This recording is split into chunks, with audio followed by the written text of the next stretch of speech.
आज हम पढ़ने वाले हैं चैप्टर 7 और इस चैप्टर 7 में हम डिफरेंट क्लाइमेट्स ऑफ इंडिया के बारे में डिस्कस करेंगे। दो पहलुओं पे हम आज चर्चा करने वाले हैं। पहली बात कि फैक्टर्स अफेक्टिंग क्लाइमेट, यानी वो कौन से फैक्टर्स हैं जो क्लाइमेट को प्रभावित करते हैं, और दूसरी बात कि हमारे देश में कौन कौन से सीजन्स होते हैं। ठीक है, तो सबसे पहले क्लाइमेट वर्ड और वेदर वर्ड, जो वेदर होता है, वेदर क्या है? Weather is the condition of atmosphere of a place over a certain period of time. यानी आप कहते हो ना, it's cloudy today, it's rainy today, it's hot outside, it's very cold today, it's windy today. You talk like that with your friends. अपने दोस्तों के साथ ऐसे बातचीत करते हो आप, तो बातचीत करते वक्त आप क्लाउडी, रेनी, विंडी, स्टॉर्मी, इन सब सारे वर्ड्स का यूज करते हो।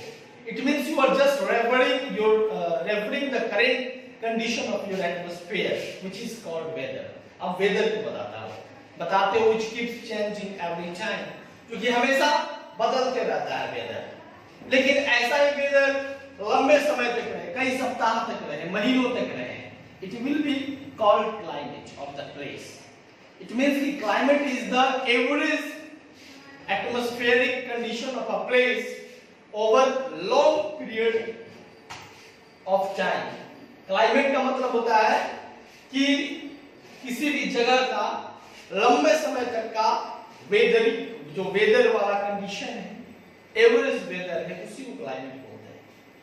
क्लाइमेट को अफेक्ट करने वाले बहुत सारे फैक्टर्स होते हैं। ठीक है, जैसे कि location of a place affects it's climate. यानी अगर लोकेशन की बात करें तो ये सब सारे लोकेशन के अंतर्गत आएंगे।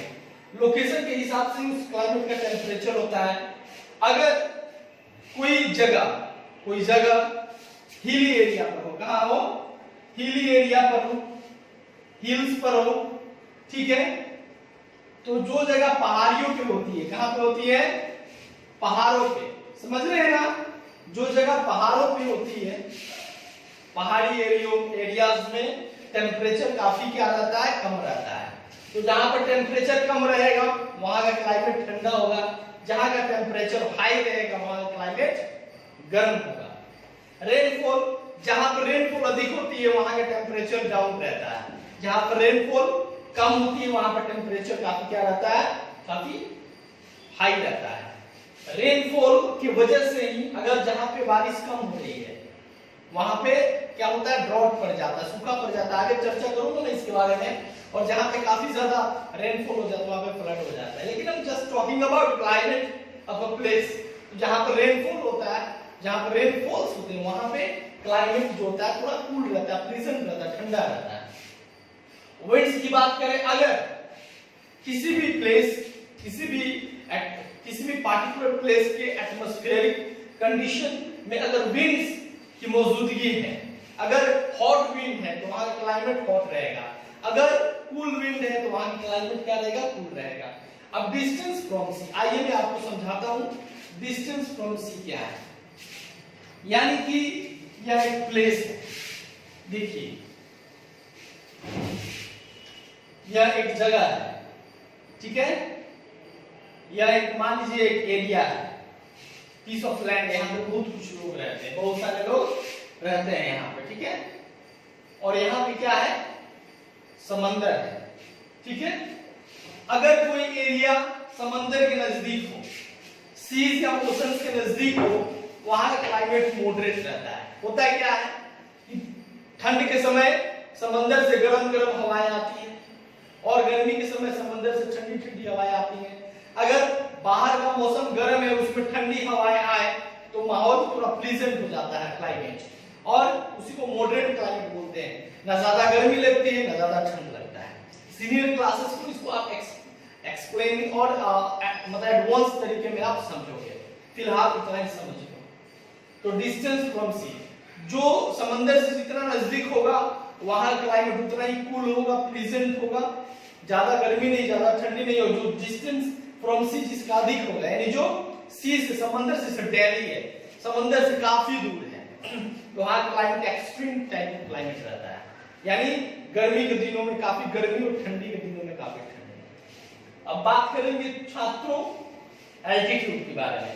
तो देखिए हम जब समंदर तल से जैसे ही ऊपर जाते हैं, कहां जाते हैं, जितने भी ऊपर जाते हैं तो टेम्परेचर क्या होता है, घटने लगता है। तो जो समंदर तल से ओशंस लेवल से जो क्या बोलते हैं, समंदर तल से जो भी पीस ऑफ लैंड है, जितना ऊंचा है वहां उतना ठंड रहेगा, और जितना क्लोज है वहां उतनी गर्मी रहती है। ठीक है, हायर एल्टीट्यूड लोअर टेम्परेचर, ये आपको याद रखना होगा। अब डिस्टेंस फ्रॉम द इक्वेटर, इसको समझते हैं। देखिए ये फैक्टर्स हैं जो क्लाइमेट को प्रभावित करते हैं। तो डिस्टेंस फ्रॉम इक्वेटर का मतलब क्या है, यार ये है अर्थ, ठीक है, ये बीचों बीच एक लाइन है, 0 डिग्री लैटिट्यूड है, ग्रेट सर्कल जो अर्थ को बराबर दो हिस्सों में बांटती है। इसके बाद यहाँ पर ट्रॉपिक ऑफ कैंसर है और यहाँ पर ट्रॉपिक ऑफ कैप्रिकॉर्न है। तो सूरज का पोजीशन जो होता है यहां से लेके यहां तक होता है, ठीक है। तो इक्वेटर पे जो सनलाइट है, सन रेज है, एकदम परपेंडिकुलर, एकदम सीधे पड़ता है, ठीक है, इसलिए यहाँ पर काफी ज्यादा गर्मी पड़ती है। इक्वेटर पर काफी ज्यादा गर्मी पड़ती है, इसलिए यहाँ का आसपास का जो एरिया है, इक्वेटर के आसपास का जो एरिया है काफी गर्म रहता है। इक्वेटर से जितना दूर आप रहो आपको क्या होगा, गर्मी कम लगेगी, और इक्वेटर से जितना नजदीक रहो तो आपका क्लाइमेट हॉट होगा, ठीक है।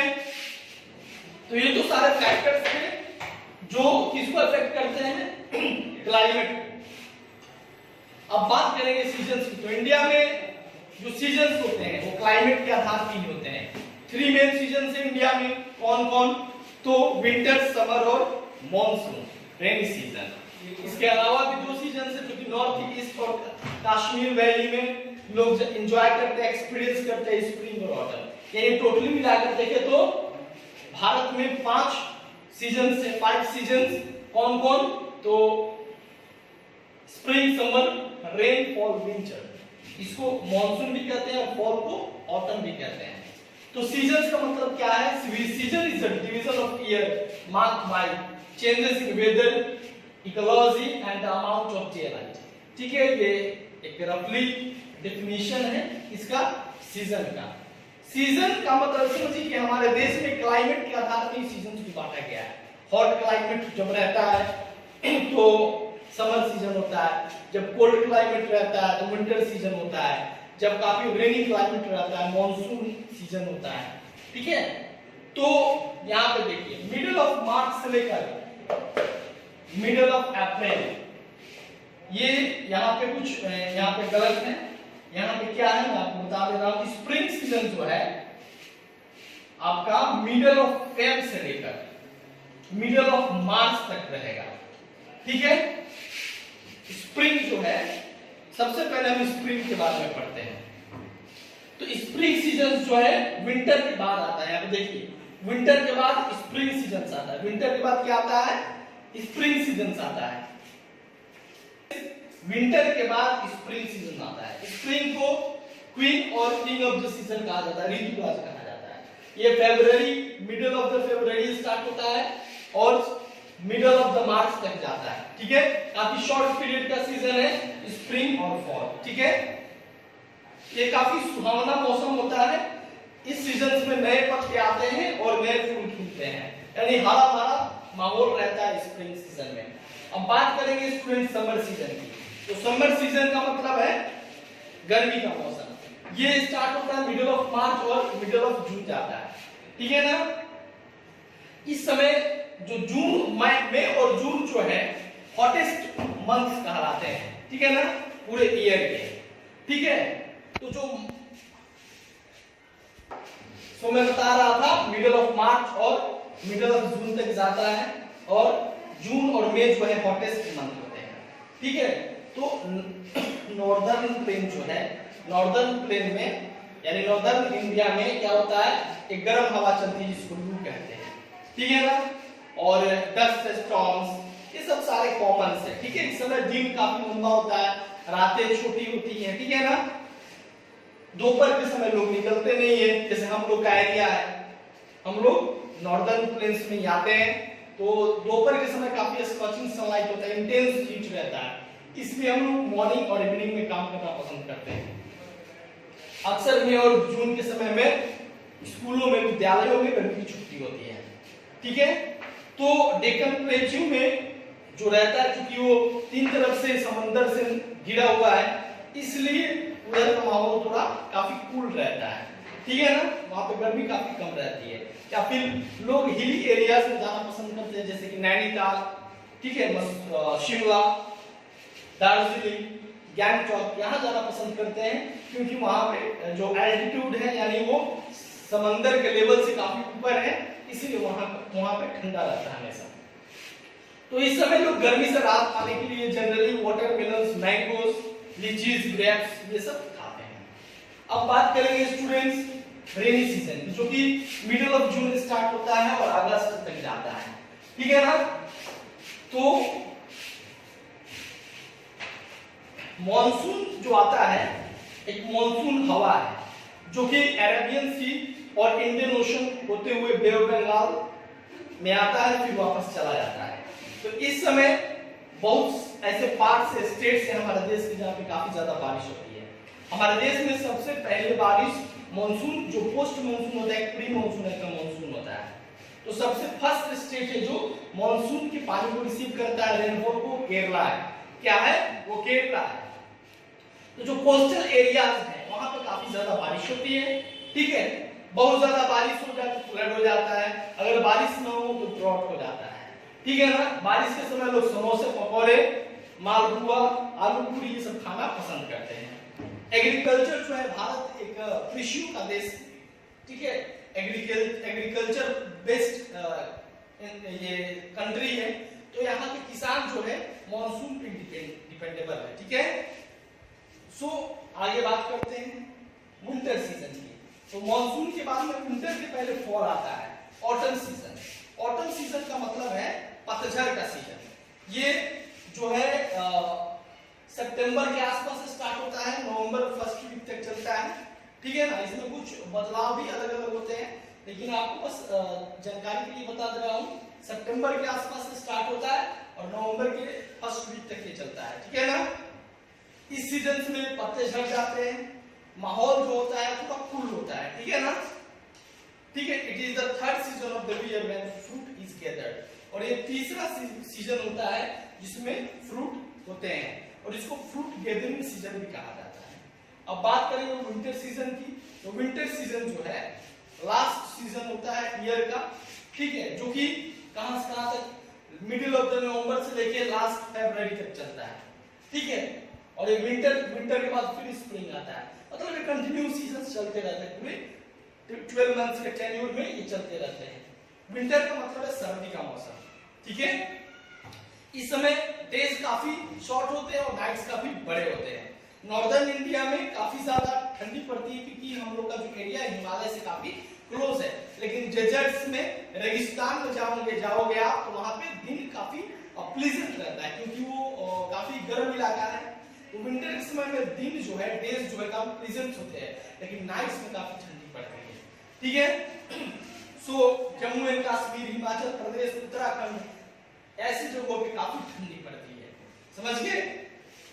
और आगे चलते हैं। बुक, इसमें ये जो चैप्टर आपका, ये चैप्टर फिनिश हुआ। इसका जो बुक वर्क है, पहला बुक है टिक द करेक्ट ऑप्शन, उसको कंप्लीट करना है, फिर फिल इन द ब्लैंक्स करना है, और सी नंबर में जो आंसर द फॉलोइंग क्वेश्चंस है उसे आप अपने व्हाट्सएप ग्रुप से आप पाओगे उससे। ठीक है, फिर अगले वीडियो में मिलेंगे जहां पे पढ़ेंगे एनर्जी रिसोर्सेज के बारे में। तब तक के लिए नमस्कार।